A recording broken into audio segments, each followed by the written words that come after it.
We ask the questions. What is needed in the world? Is that going to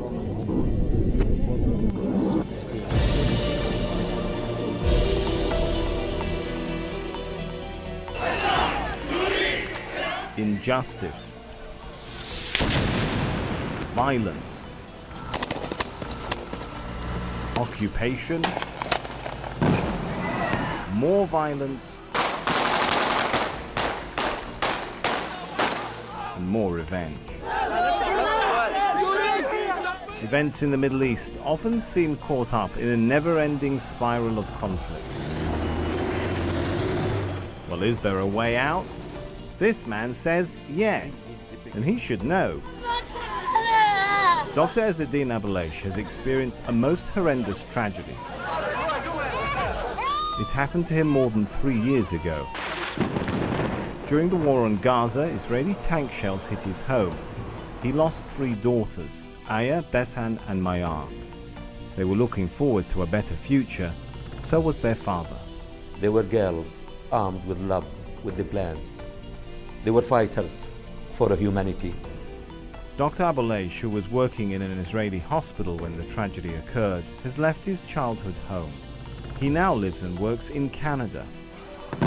He's still pursuing an Israeli apology for what happened, but despite all this, he says hatred and resignation was not an option for him. He's even written a book with a message to his fellow citizens of the Middle East, calling for the people in the region to start talking to each other. The energy you want to waste in the anger, convert it to strength and determination. Today on Talk to Al Jazeera, the story of a man who really knows what it means to experience and overcome violence and anger.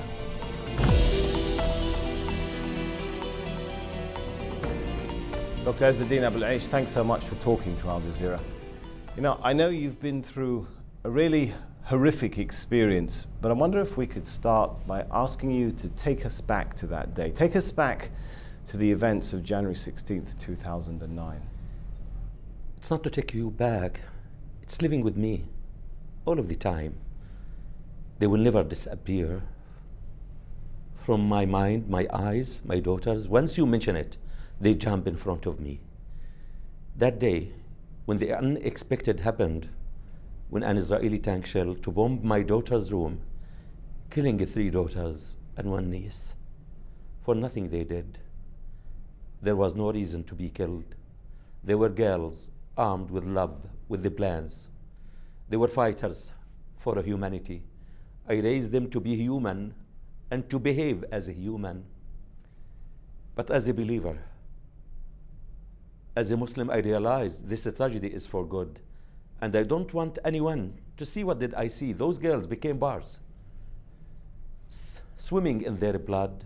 Mayar was decapitated. And I swore to God from that moment. Swore to my daughters I will never relax or rest till I meet them one day. To say to them, I am proud of you. Your holy souls and the blood wasn't waste. It made a difference in others' lives. And I brought you the justice you sacrificed the most holy thing in the universe for you and for others. Clearly a difficult situation for you to even remember now. So I'm going to try and move a little bit forward if we could. A lot has changed since 2009, hasn't it? You've got a new job, you're living in a new country, but can you ever really move on? You use the words, I don't need to go back in time. It's still living with me now. It's living with me now. Even the job. I don't face any challenge to get any job everywhere. And my life as a Palestinian, and many people in this world, I was living, fighting to live and survive. My life is a war by the full meaning. From my early childhood till now, I am fighting to survive for a cause. And the time others, you see them, what are they doing? They are living to fight. And I will never forget that moment. So what does move on mean then for someone like you?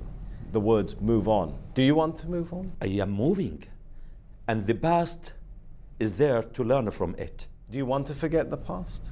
I will never forget the past. I will never forget my daughters. They are part of me. They are my life. They are motivating. They are energizing me. I feel I am accountable to my daughters, who always asks me, what did you do for us? And I am determined to continue stronger. Because life, as Einstein said, is like riding a bicycle. To keep balance, we must keep moving. Keep moving faster, stronger, more determined. As I said, not to give up or forget. That's the only way. The past is there, not to repeat it, but to learn from it. And we have the present and the future. Do you feel any anger at what happened? Of course. Anger is a good sign. In a positive way, we need to feel angry about what is going on in this world, the violence, the injustice in this world, but in a way that encourages us to take responsibility of not accepting it, and what can we do to make a difference in this world. The means that we can use are our wisdom, our kind words, and good deeds. Words are stronger than bullets. That's what do we have to spread in this world and to take that responsibility. That's in this world, the 21st century, we consider it the most civilized. We need the means and the people to start to speak out. What makes the evil flourish in this world is good people to do nothing. So how do you separate anger from hate when you talk about the evil in this world? Anger is an acute. It's a wave which comes and disappears. But hate is a chronic. When someone is injected with hate, he or she, they will never recover from it. It can be managed. And you don't have control over it. With hate, it's a blindness. You become blind. You don't see things in its full size or the right approach. We need to feel anger, but not to lose control. Even as a Muslim, when someone came to Prophet Muhammad, peace be upon him, asked him, what do you recommend me? He said, don't be angry. Don't be angry. Don't be angry and lose control. That's what do we want. The strongest is the one who behaves himself or herself in times of anger. Do you ever find yourself struggling with that, though? I am stronger than before. I will never allow the anger to dominate or control me, or the hate to invade my soul, my mind, or my heart. Because I feel I should be stronger, healthier, to achieve the justice for my daughters. With the rejecting hate, you are the winner. You change the perpetrator to a victim. Say to people, don't accept to be a victim in life more than once. If someone did harm to you, you are a victim of that action. With hate, you become another victim. You destroy yourself, which is a fire which eats and waits the one who carries it. And if you hate someone, why? Because you don't know. And as long as you don't know, you continue to hate. It's time for the people to open their eyes, their minds. And if you want to challenge the one you plan to hate, is to survive, to feel stronger, determined, and not to give him that wish to see you destroyed by the hate. It's really interesting to see that your speeches, even your book, is entitled, I Shall Not Hate. Whose voice is calling you? Is there a voice calling you to hate, to be angry, that you're struggling with, that you're trying to channel in the right direction? It's not my challenge, and my energy comes from my daughters, who were girls. As girls, they have big hearts. They were girls, as I said, armed with love, with education. As if they say to me, don't forget us, don't give up, and keep the wisdom, the strength, the good means we fought with. As I said, I am accountable just to my daughters. And what gives me this strength? As a person with faith. Because faith helps in a time everything else is gone. Does the fact that you say you will not hate, you will not be, or you will channel your anger in a positive way, does that mean passiveness? Does it mean you kind of give up, that you don't want to struggle against? I go to Gaza. You know for what? To visit the graves of my daughters. To feel angry of not accepting what happened and to take responsibility. So how do you channel that into something positive, to make a positive To change? speak out with the foundation which was established, Daughters for Life, to keep my daughters alive, to spread their message and to keep them alive. That's what is needed. In every bad thing we see in life, there is something good. How can we maximize the good of the bad? And this needs each of us to take responsibility, and instead of blaming and wasting our time in blaming others, to take responsibility. The energy you want to waste in the anger, convert it to strength and determination. But And we can do it. On the other hand, Doctor, do you feel your response, the way that you're dealing with this really horrible tragedy that you suffered, and you are dealing with it, I think, quite remarkably, but do you think it has changed the dynamic, the relationship between Palestinians and Israelis? It's a message not for Palestinians and Israelis, it's in this world. This world, you see it from everywhere. It's endemic with violence, with hatred, with fear, with injustice. It's a human message. I think we are in bad need these days to spread that message. Like I say, the message is hopeful. From my speeches everywhere, I see the people, their reaction, and it's a hopeful situation, but we need to communicate and to spread that message and to take the action.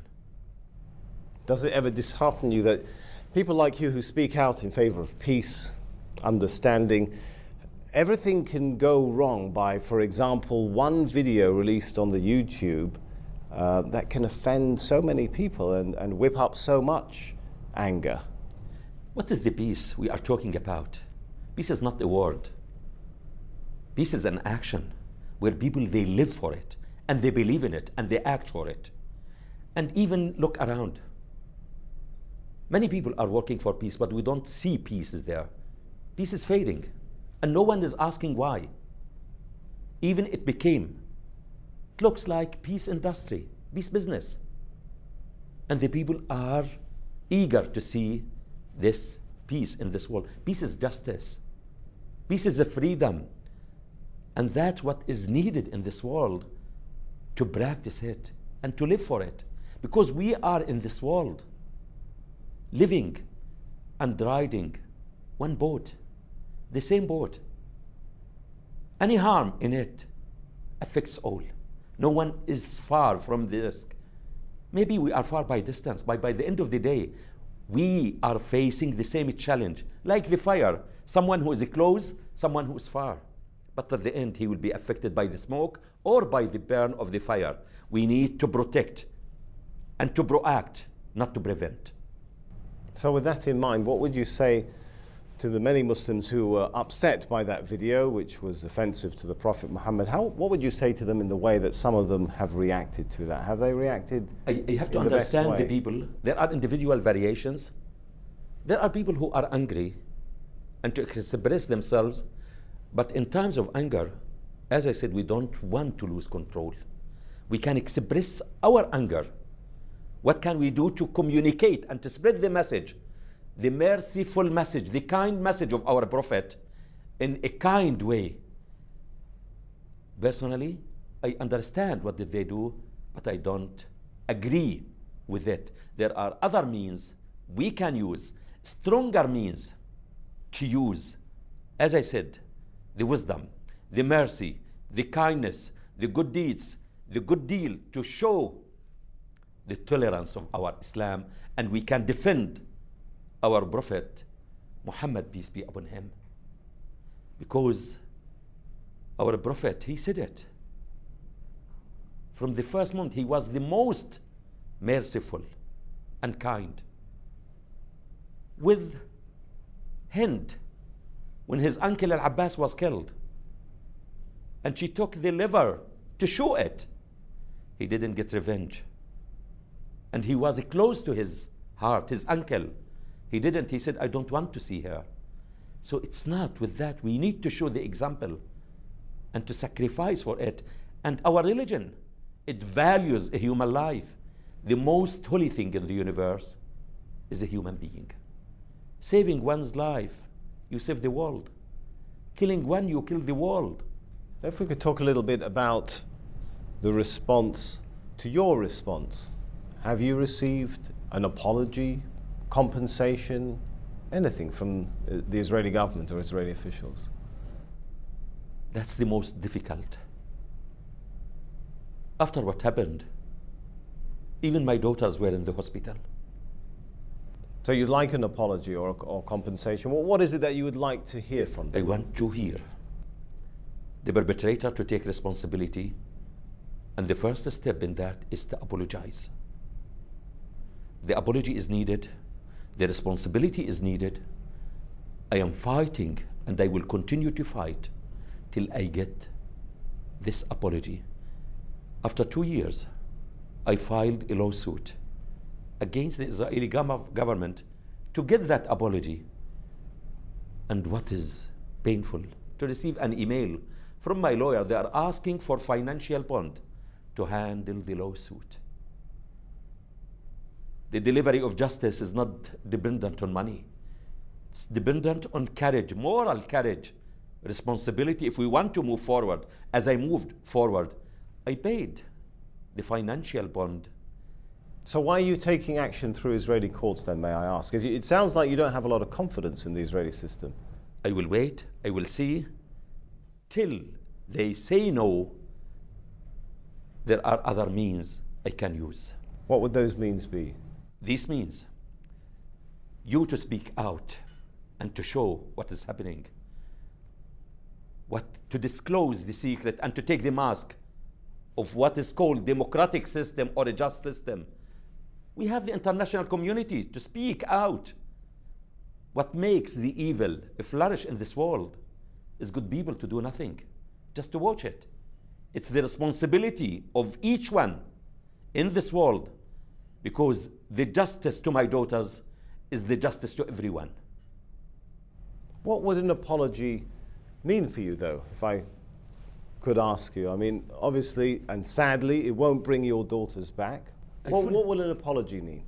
To encourage the perpetrator to take responsibility. Why all of the time we ask the victim to forgive?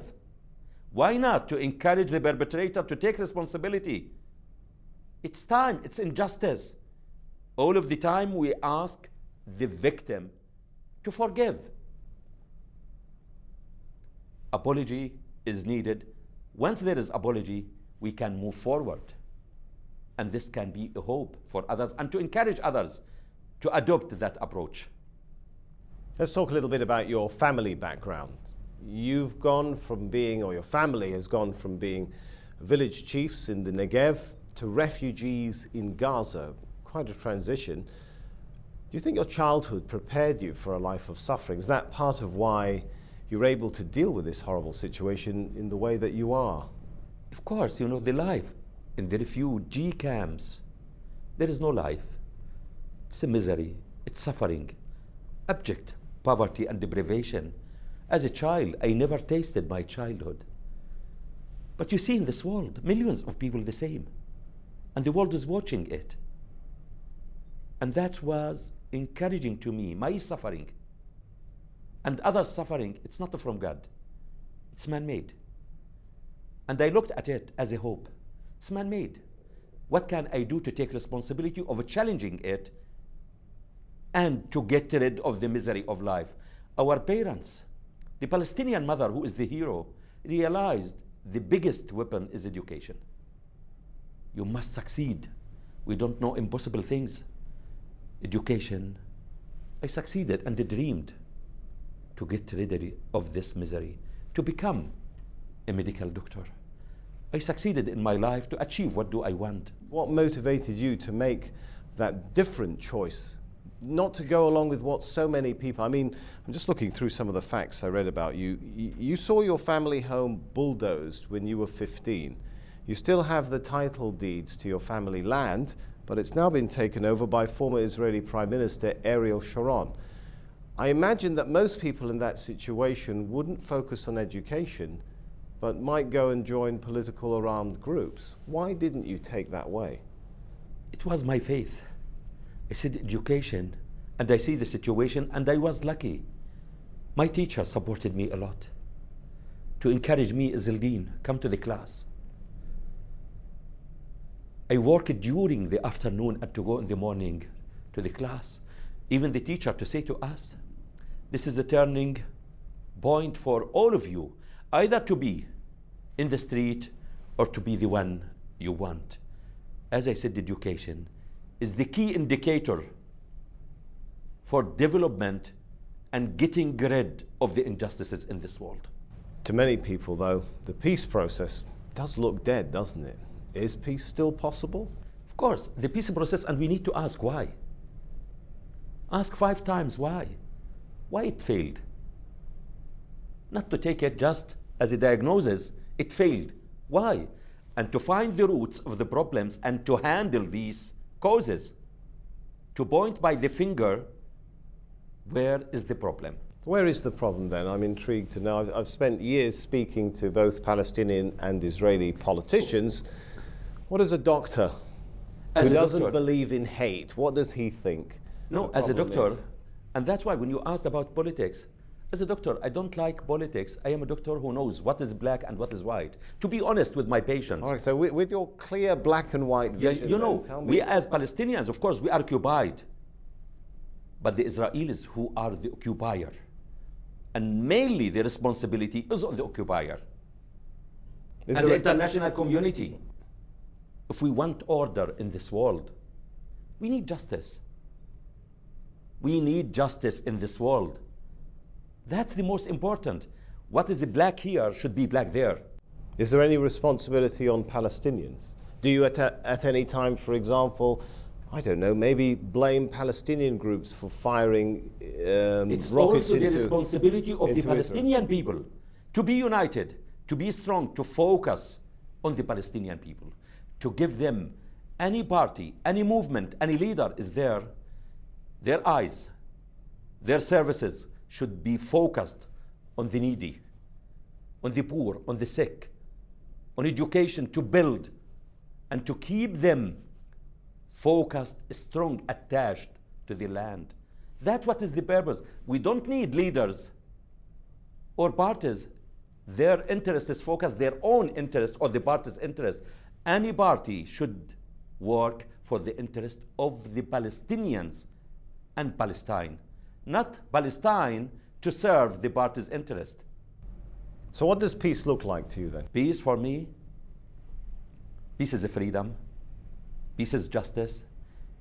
Peace is when the people are safe, secure, healthy, and free about today and tomorrow. Which people? Palestinians or Palestinians All. and Israelis? All. Because I fully believe the safety, security, dignity, future, freedom of Israel is not dependent on the Palestinians. It's linked to the safety, security, future, freedom, and dignity of the Palestinians. They are not in peace as long as Palestinians are not. What does the future look like for Dr. Izzeldin Abuelaish? You're in Canada, your kids grow up Canadian. I am Palestinian, still Palestinian. I will keep Palestinian. I am speaking Palestinian, breathing Palestinian, living as Palestinians. I will continue that. How about your kids? My kids are Palestinian at home, everywhere. Their souls are attached and tied. It's not where are you, it's who are you and what do you carry in your heart, your soul and your mind. A places doesn't change people. That's what do we need. I am devoting my life now and committed to my beloved daughters who were killed, my children who are alive, and to make a difference in this world. Dr. Abuelaish, thank you so much for talking to Al Jazeera. Thank you so much.